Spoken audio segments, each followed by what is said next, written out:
Okay, so we are in our last lap on discussing about dynamics of turbulence. We say that turbulence is a continuum phenomena governed by Navier-Stokes equation. This is the most generic form for incompressible flow. We could have a time dependent body force, or it could be time independent. Even when it is time dependent, we noted yesterday very specifically that body force does not have a fluctuating component. It is essentially an input, deterministic input. So, we will view it in that respect. Then of course, we perform this double decomposition of variable as was originally suggested by Reynolds, which involves splitting the variable into a time averaged part and a fluctuation. Time averaging is as defined here, done over a span of time from 0 to tau, and the tau going to infinity would perfectly define your time average. Okay. Now, the other fluctuating component, we very specifically say that it is truly random. This was the point of view adopted by Reynolds at the onset of all this studies way back in 1880s. Today, we have a slightly different point of view. We know that all these flows, although have fluctuating component, underlying it we have deterministic structure, and that is what we discussed about in POD. From a stochastic dynamical system, we tried to come out with some kind of background deterministic structure. So, this is debatable then, but then we will proceed, because most of our computing tool available today for turbulent flow is based on this assumption that the fluctuation is truly random. And we saw that along with this equation and with this kind of approach of defining the fluctuation as truly random, we can split the boundary conditions, put all the time independent boundary condition on the mean part that makes V or its any of its derivative to be satisfied by homogeneous boundary condition. Okay.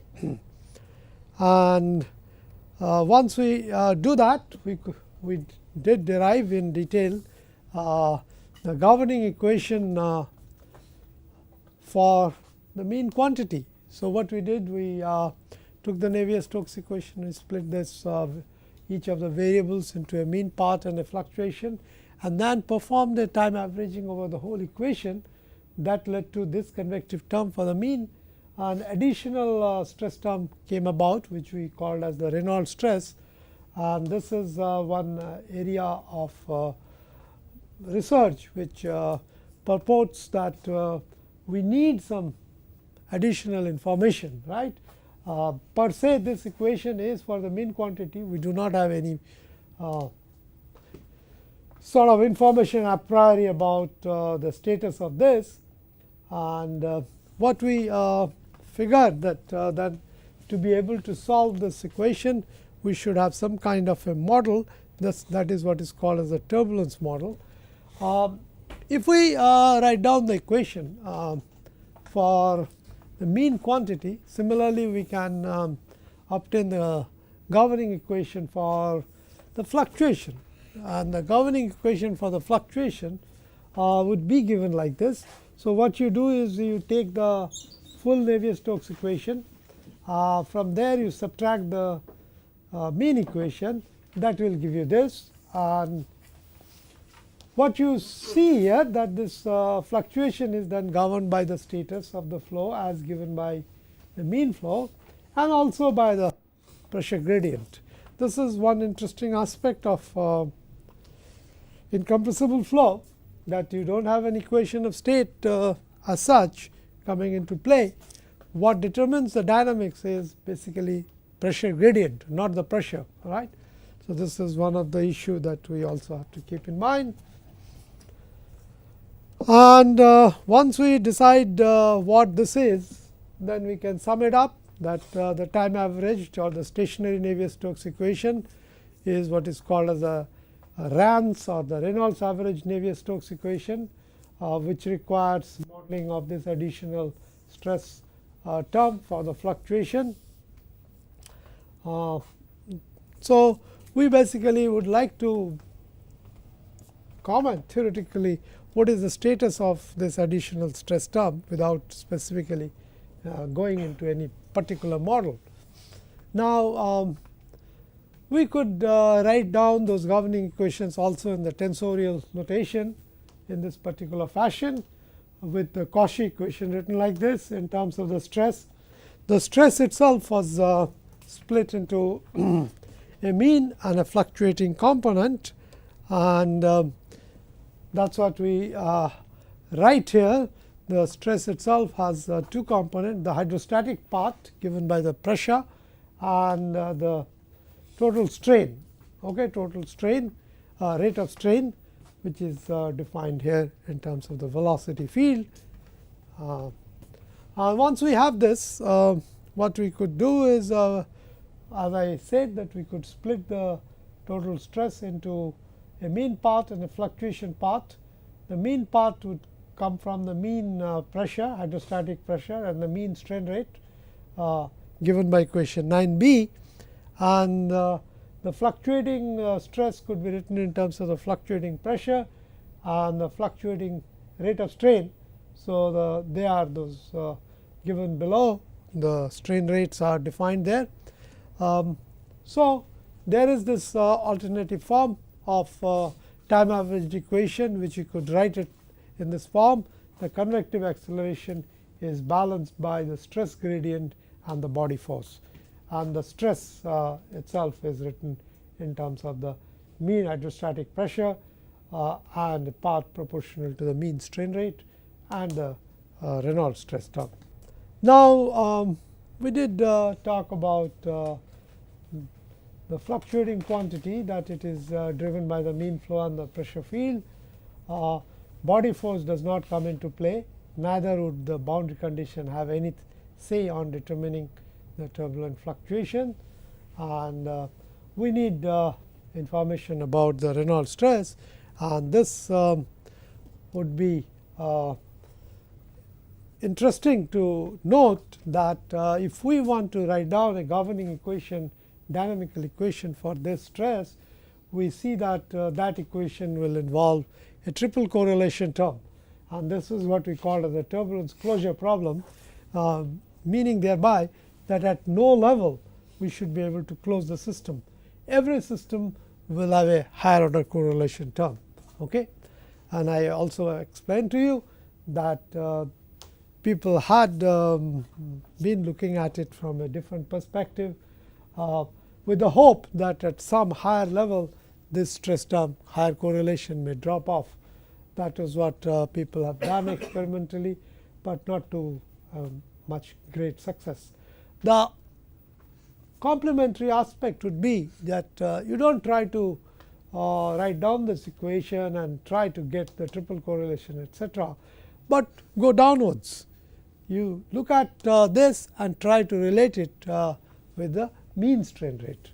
This is essentially what is done in most of the computations of turbulent flows, that we try to relate the mean stress mean strain rate with this Reynolds stress. To basically understand how we can do that, we need to understand the energy equation that defines the mean flow and the fluctuation quantities. When you look at the mean flow, these are the governing equations that we have seen beforehand, and to derive the energy equation for the mean flow, what we do is take a dot product of this equation with the velocity vector, and then we will get an equation for a quantity like this, half of uj times uj. So, that is your kind of kinetic energy, specific kinetic energy, and once you write that, take the dot product and write it down, you get this. What does it tell you? See, of course, this does not depend on time, but just for the sake of completeness, I could add a del del t of half ui times ui. So, then the left hand side will be what? The substantive derivative of the kinetic energy, specific kinetic energy. That is driven by this. Okay. What is this term? This is like your gradient transport, right? Because here j is repeated, so it is like del dot, the divergence term. There will be this additional term that will come about. We will see what it is. This is basically a stress, and this we can see it is related to the strain. So, there is a stress times strain that takes away the energy from the mean motion, and this is the work done due to the body force. Okay, so look at that term I told you that which involves the product of the stress times this velocity gradient. Since this stress tensor is symmetric, so this term we could just simply write it like this, right? Because what is Sij? Sij is half of this plus del u j del xi. So, when I take the product, they will be synonymous, right? So, this is what we are getting, and this is what we are noticing, that this is basically your transport of mean kinetic energy by Tij. That is what we are looking at in this equation. Okay, now, what we need to do is we could look at the energy over the whole domain, or we could look at it at a point wise, right. So, let us take a point of view of viewing the energy over the whole domain. Okay. So, basically it is all the 3-dimensional space that we integrate. What does this term give you? This is from your Gauss divergence theorem, right. So, this divergence term is nothing but the fluxes, those are coming in through the control surface. So, if this is done over the whole thing, so this is your control surface integral. Nj is nothing but the unit normal of this surface element, which area element which we have talked about as d2x. Okay. Now, you can observe that if you are taking a domain which is very, very large enough, you go very far away, then what happens is that this tau ij, the stress may vanish, right. If I go to the uniform flow path, the stress may vanish there, or we could look at the solid body where the stress is non-zero, but because of no slip condition, the velocity itself will vanish. So, in either of the case, whether you are looking at the solid boundary or the far field boundary, the right hand side will contribute to 0, right. So, when you are looking at this, then what you notice that that kinetic energy that is transported by Tij, if you sum it over the whole volume, it does not really the flow to other, but overall considered the whole volume, this does not do anything. This term, the other term that the second term on the right hand side relates to a product of stress times strain rate, right. This is what we are very familiar with. This is your deformation work, right. In elasticity we have studied that that is what we get, stress times strain is your deformation work. Okay. If there is no deformation, if there is no strain rate, then this term will be 0, right. So, it represents basically kinetic energy of the mean flow that is either lost or retrieved from the agencies that generate various stresses. So, what we could do is we could define the kinetic energy also in terms of a norm. Okay. These are definitions. So, do not have to worry too much about it. It is half rho u square integrated over the whole volume. We write it itself as half times rho and this. So, that defines your norm for the mean velocity field, and then we could write down the equation in this particular form. As I told you, we could add on this term without loss of any generality. Then what happens is this plus this will give you this total derivative, right. So, that is what we have written. So, that again we can perform the integral over the whole volume and define it in terms of the norm. Okay. So, this is basically the time rate of change of mean energy, that is what we are talking about. So, that would basically then come from this two component deformation work and the body force work, right. And we can take a closer look of what constitute this deformation work, right.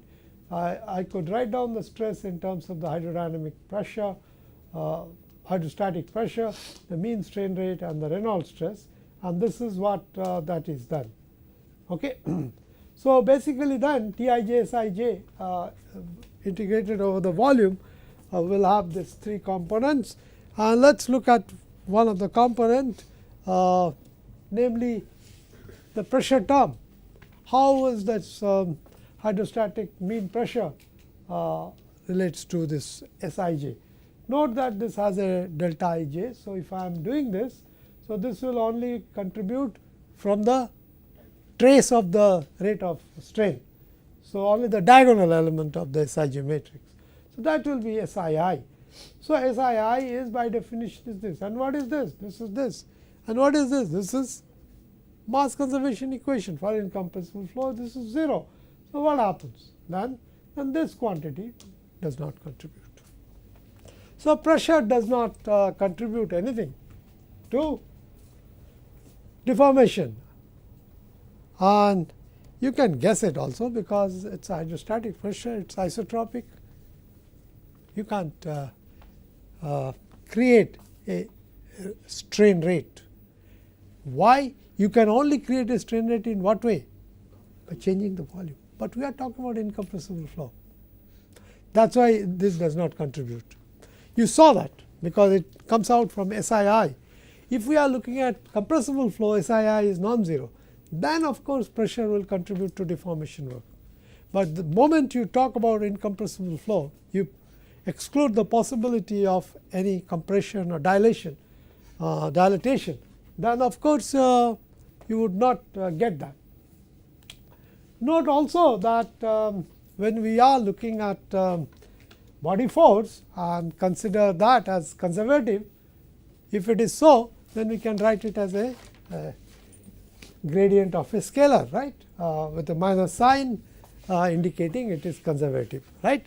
So, if I do that, I could rewrite the dynamics of the overall quantity, the Navier-Stokes equation. So, instead of f, we have written minus this. So, what you could do is we could take this on this side, because we have two gradient term, one is due to the pressure, the other is due to the body force, and we can actually redefine an augmented pressure field which has the hydrodynamic part plus a contribution coming from the body force, and this is what we are going to get. And we have already shown that for incompressible flow, the pressure does not contribute to deformation work. So, having a conservative body force, that also would not contribute anything to deformation work, right. So, this is something we must understand.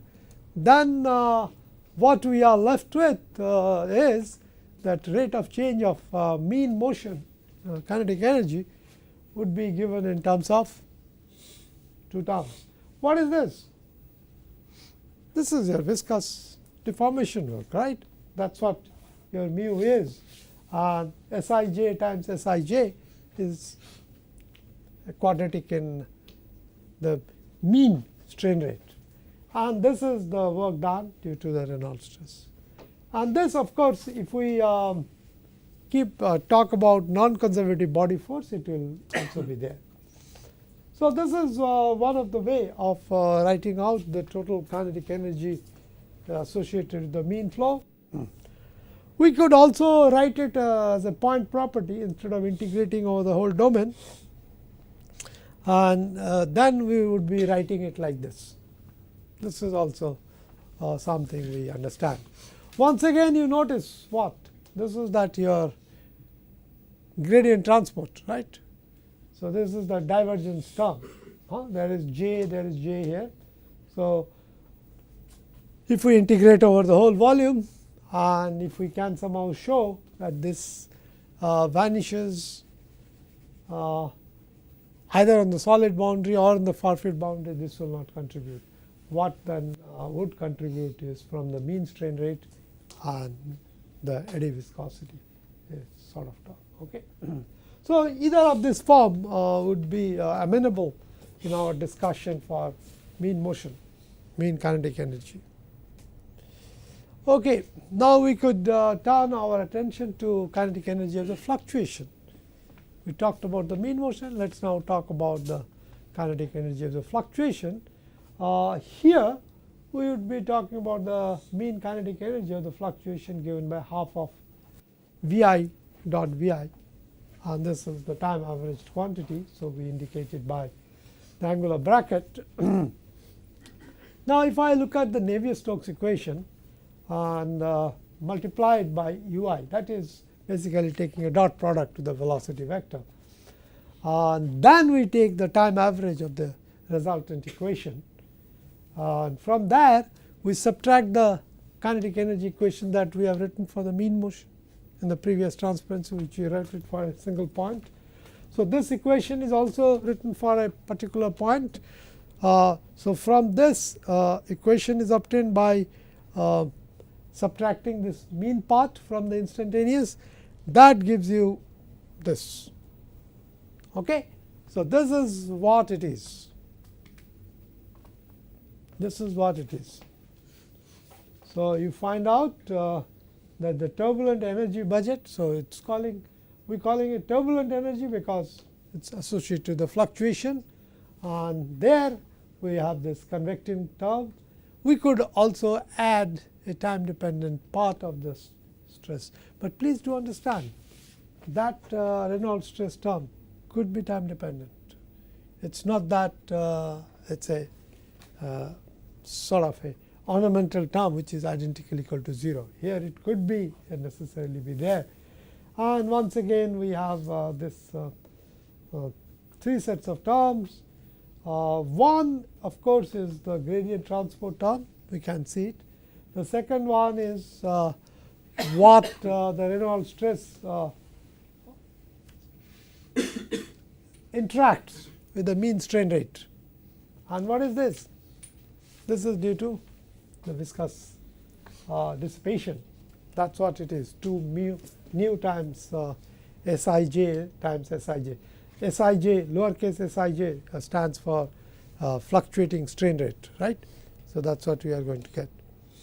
So if I then look at it, then the kinetic energy of fluctuation can be brought about by pressure term, pressure gradient term. Then we could talk about transport by turbulent velocity fluctuation, then the transport by viscous stresses, and 2 types of deformation work. So let me just move back one step, and then this is what we are talking about. So we are talking about the pressure gradient term that is coming about, and this is that transport by turbulent fluctuation term, right, and this is your viscous losses, and these are 2 sets of deformation. One is due to the mean, other due to fluctuation. Okay, that's what we just catalogued it in as a summation of 5 terms that come about. Okay. Now if I look at the transport term, that is the del xj of that whole quantity, they are nothing but divergence of a energy flux, right? That's what we have. So basically we are writing here is nothing but del del x j and some quantities which are this. So this is what we are talking about as the energy flux. Well, energy flux means we are talking about the fluctuating energy. Okay. So this is a divergence of this is your divergence operator. If this we are talking about the jth component, so that's what we are getting. So if I talk about this energy flux out of or into a closed control volume, this is going to be 0, because if I take a very large volume outside, again the fluctuation will go to 0 there. If I go far away from the physical body, on the body the fluctuations themselves are 0. So what happens is this term will not contribute if I integrate it over the whole volume, right? So that is because you write it. So this is your volume integral, that you will write it as your area integral, and then you will be writing, say, Nj unit vector into that flux, that energy flux that you are writing there.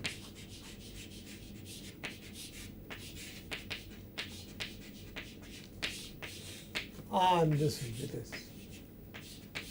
And this quantity is going to be 0 on all the boundaries, whether you are looking at the solid boundary or the far-field boundary. So that's what we are saying, that contribution will be 0.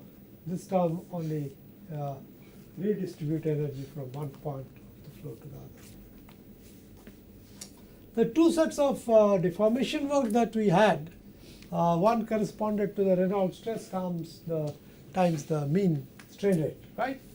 Well, this basically tells you how this is getting created, and where is it getting created from?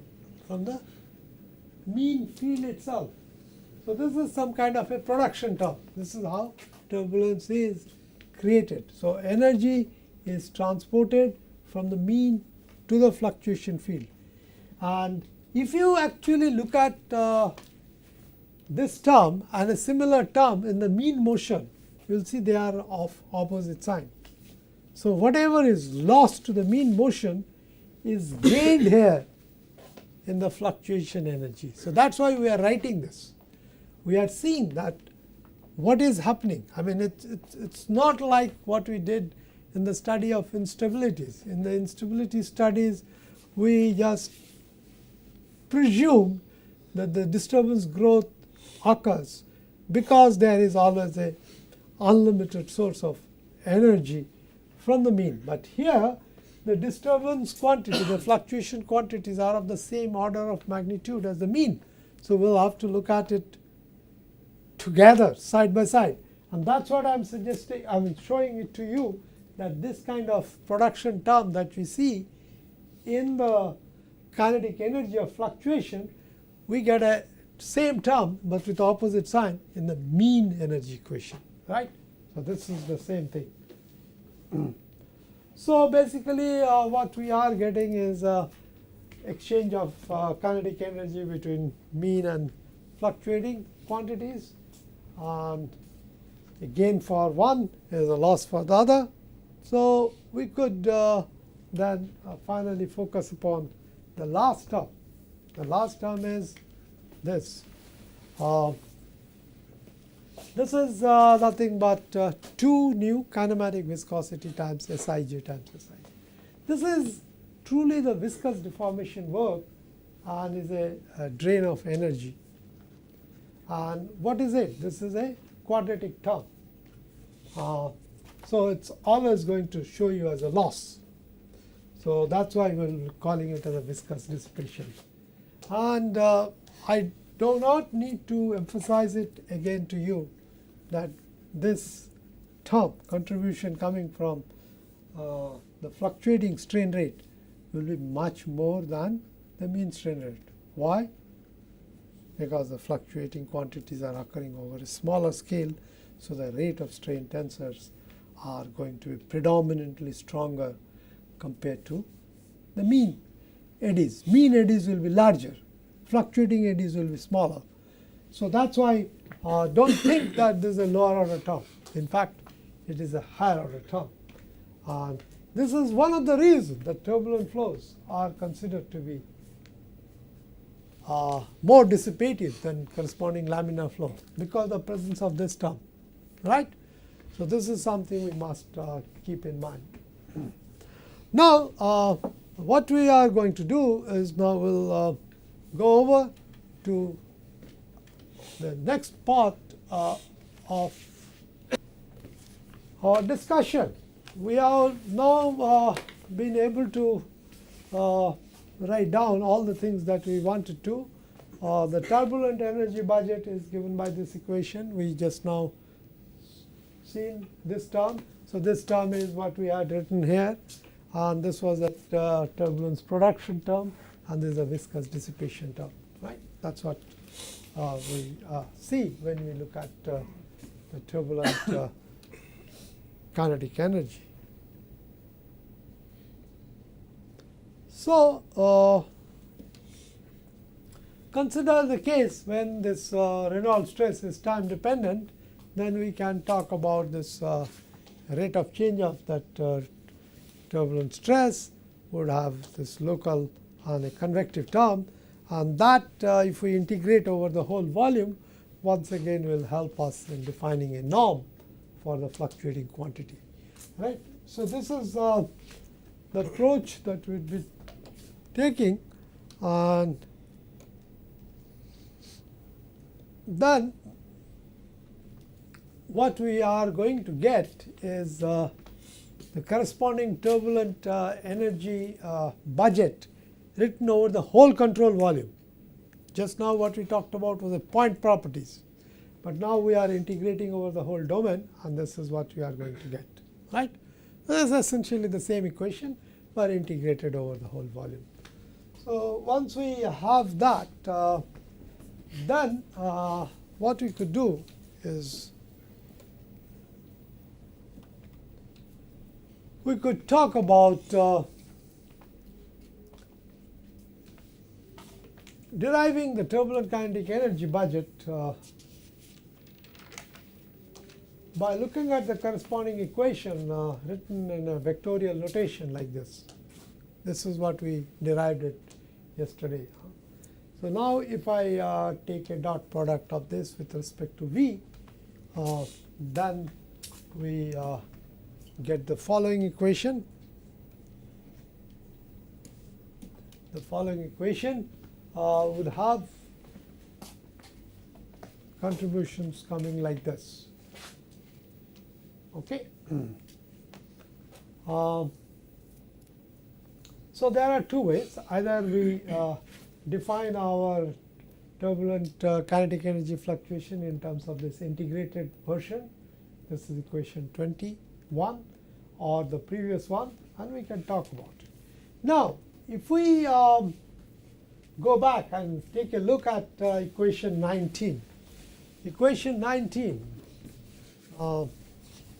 was the following equation. Well, let's move over and see what that equation is. Yeah. Now, what we are talking about is the time rate of change of the turbulent energy fluctuation is given by this gradient transport, given by this production term and the dissipation term, right? Now let's talk about equilibrium turbulence. What do we mean by equilibrium turbulence? Let's understand it. Okay, so now if we are looking at the general flow, it looks like this. But let's look at a very special case. A special case where we are talking about a steady, homogeneous, pure shear flow. Steady in the sense we are talking about, of course, in the mean. Now, if we are talking about homogeneous pure shear flow, that by definition will imply that all the average quantities except ui are going to be independent of position, and in which Sij is constant. That is what we are talking about. So, Sij is not 0, but it is a constant, like a quick flow. We had the shear same everywhere, right. So, this is what we are talking about. We are talking about homogeneous pure shear flow. So, Sij is a constant. Now, then what will happen? If you look at that equation that we wrote, there were this gradient term that will not be there. We are talking about the steady state. So, the left hand side is 0. Then what is left is only the production term and the dissipation. So, for such a flow, then we have the kinetic energy of fluctuation equation looks like this. So, this is what we mean by equilibrium turbulent flow, right, where there is no net change. Whatever is produced is perfectly dissipated, equilibrium achieved, right. So, in most of the turbulence models that we see in existence, they originate from this concept that we have some kind of a production being kind of balanced by dissipation. And once you have that, you can talk about certain properties. So, what we have written there on the left hand side, we have written the turbulent production term, and the right hand side we have written the rate of viscous dissipation, and that itself is a statement of equilibrium condition. Whatever is produced is lost. So, thus when we go over from this very specific case of homogeneous pure shear flow to a general shear flow, well, we acknowledge that this equilibrium condition is not satisfied all the time. Nonetheless, when you look at the order of magnitude of production and dissipation, they are of the same order. They are of the same order of magnitude. And this observation is used in all turbulence models. This is the main thing. So, now the production term, of course, involves Sij. So, Sij, I could write it like this. It is like del capital U by del x. So, we are talking about the mean motion. So, if we define a velocity scale, which I called here as u cap, and L is the larger length scale, the mean motion scale, then Sij is going to be like this, right. And additionally, what we also said, that when it comes to turbulent flow, the fluctuation quantities are of the same order of magnitude of the mean quantities. So, in that respect, then what is the order of magnitude of the Reynolds stress? That is also of the order of u square. So, we make use of this order of magnitude analysis, and then we see what we get. Once we get that statement of equilibrium, production is equal to dissipation, will give us this. So, this is the dissipation term, we have kept it as it is, but the production term we have purposely altered here, because what we had here, we had V I Vj times Sij. So, Vi Vj is u square. So, that we could write it in terms of this, you had L into Sij. That is just sort of a simple rearrangement and manipulation. Once we do that, then what we see, that Sij times Sij, its time average, is given like this. Now, this itself I can see that nu can go downstairs. So, UL by nu will be the Reynolds number. Of course, that factor 2 has been observed in C1. So, what we are seeing is a very, very interesting observation that I already been emphasizing time and again, right, that if we are looking at turbulent flow, which is necessarily a very high Reynolds number flow, then what happens? The fluctuating strain rate, that time average is much, much larger compared to the mean strain rate. This is the origin for the way we can estimate this. Now, additionally also you note the dimension. What is the dimension of strain rate? So, the strain rate that we had written here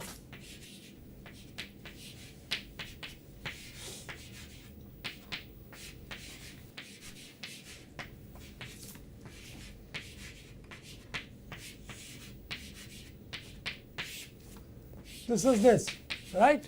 So, what is the dimension? This is the velocity, this is length. So, it is going to be a dimension. So, rate of strain actually is nothing but inverse of a time scale. That is why, you know, vorticity also has the same feature, right. Vorticity also has the same kind of dimension, isn't it? So, what you see that in a sense turbulent flow then defines a whole host of time scales depending on whether you are looking at the mean strain rate or the fluctuating strain rate. You get different types of time scales. And what you find that the time scales of the fluctuating quantities and the time scale of the mean quantities, they are significantly different, because that is what we saw in the previous slide, that Sij lowercase fluctuating quantity is Re times capital Sij. That means what? That means that that these time scales of the mean motion and the time scales of the fluctuations, they are widely separated. They are widely separated. And once again, this should tell you why people do unsteady Rand's equation. It eventually boils down to this fact that these time scales are so far apart that I could do two types of time averaging operation. One will be a very small time scale, those relates to turbulent fluctuations, or I could do a time average over the this thing. So, when I write Rand's equation, I am actually performing the time averaging over the small scales, and then I am following the larger time variation. That is what we do. And if these two things are so much far apart from each other in terms of the scales, there is a reason for one to believe that if I plot on this side omega and on this side, let us say, energy of omega, or I could write corresponding k, then what will happen is this sort of things will happen, that I have this part, the mean part and the fluctuating part, they are separated wide apart and they do not interact with each other directly. It comes through all those indirect route of cascading and stretching we talked about. So, that is precisely what we are talking about, that if we are looking at very large Reynolds number flow, these events are not tuned to the same band of frequency. One works there and the other resides on the other side. And this is what makes Reynolds averaging a worthwhile operation. Now, this also would give you a justification what happens to these types of motions? See, what happens is high frequencies associated with turbulent fluctuations are related to very small length scales. So that's what we are saying. We have very small scale of turbulence, and that is independent of the large mean motion, right? These small scale eddies are getting created because of all those nonlinear processes. They are smaller in size, so they could be assumed to be also isotropic. They all look similar, because you may have a fewer larger eddies, but by successive breaking down into smaller eddies, the smaller eddies at the lowest possible scale are going to represent a sort of a isotropic structure. This is what is called as a local isotropy assumption.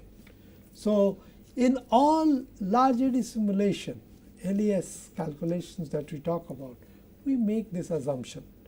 The flows are different in the large scale, but when you are looking at it at the lower scale, there the eddies have some kind of a universal feature. They are independent of rotation or reflection of the coordinate system, so that we can treat them as isotropic vortices.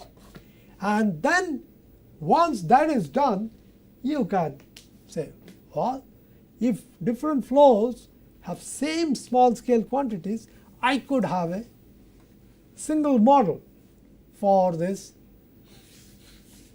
small scale events, and these are what are called as subgrid scale stresses. So please do understand that we are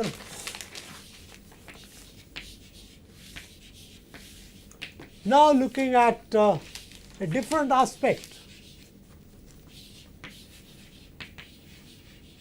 but essentially the ideas are related. Ideas are related because we have been now generally talking about the specific energy of the mean motion, specific energy of fluctuations, but what we see that when we write down the, say, Reynolds average equation, we talk in terms of time scales, and when we are talking about large eddy simulation, we are talking about its behavior from space variation, but they are somehow related, because we see the dimension of Sij is 1 over t. So you see, this is a sort of an advantage, but if not done carefully, this can actually lead to confusion. So let's not worry about this, but now having done all of this, that we can talk about Reynolds stress or the subgrid scale stress, then life is a little more comfortable. You know what we are talking about in large eddy simulation? We are talking about computing in with some precision that at the level of local isotropy, we don't need anything, because we have gathered theoretical information that it is isotropic. Okay? So I don't need to needlessly resolve the flow much finer. I can use that information garnered already and put it in there and solve for the larger eddies, which are not isotropic, which are not homogeneous. That is the whole concept. Okay? Now, we still have not forgotten where we started. We wanted to relate the Reynolds stress with the mean strain rate, right? So what happens? If we look at this equation 21, that was that turbulent fluctuation energy that we wrote in an integrated form of the whole volume. Now for that flow, if I assume equilibrium condition, that means I say the ddt of that quantity equal to 0, then the steady state would be reached, and what would we get? Well, let's go back and take a look at equation 21 for our convenience. Here it is. So we are talking about a steady state has been reached. So we are knocking off this quantity, and this is your capital Sij, and this is your Vi Vj, this is your production term, right? And that is your sort of loss with respect to the turbulent fluctuation. Okay. Now, if I go back and start talking about this, that this would then, if I time average that equation that I just now wrote, it will all come down to this term. Okay. So this is what we are getting, that del Vi del Xj times the Reynolds stress integrated over the whole volume should be equal to 0.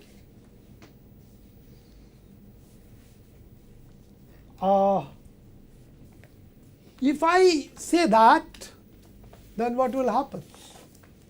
This is what is going to be retained.